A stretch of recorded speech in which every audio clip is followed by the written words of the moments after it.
automobile, which belonged to Carvis's roommate, may have been used by a killer or killers for a getaway. Carvis's connections to some top Democratic Party leaders in Chicago had given him a political career that was packed with clout. Jay Levine has more on this investigation. Jay? Floyd, Ray Carvis has spent most of the past 10 years on the county payroll as personnel director for the treasurer, then the sheriff. At the same time, he worked the political trenches for the Democratic Party. And while authorities say that neither his public position nor his political activities appear to have had anything to do with his murder, they're not sure what did. Carvis's body was found just after 5 o'clock yesterday afternoon. He'd been bound, gagged, and stabbed repeatedly. A number of items, including a videotape recorder and other appliances, were missing. His neighbors were shocked. They knew Carvis as a leader in their fight to improve their Logan Square neighborhood. For years, they'd rewarded him with their friendship and their votes.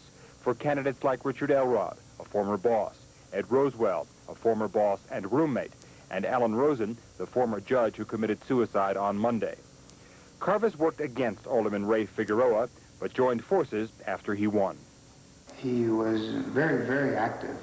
We walked the alleys together, seeing the graffiti, the kinds of things that we had to get done. In fact, one of the last things that we talked about was getting the paint and going out there and painting the graffiti. Carvis had been driving his roommate's car at the time of the attack. It was discovered at 1:30 this morning, on fire in an industrial area several miles from the murder scene.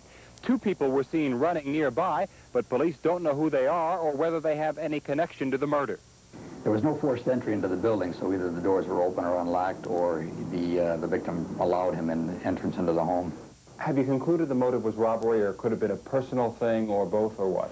We don't know at this time. It could be either.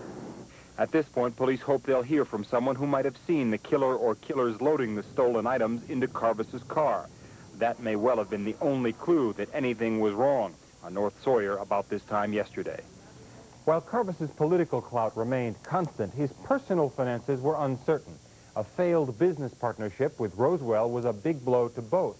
And sources say the fact that Carvis apparently knew his killer and the extremely brutal method of killing lead them to believe that there may be more to this than just a home invasion and robbery.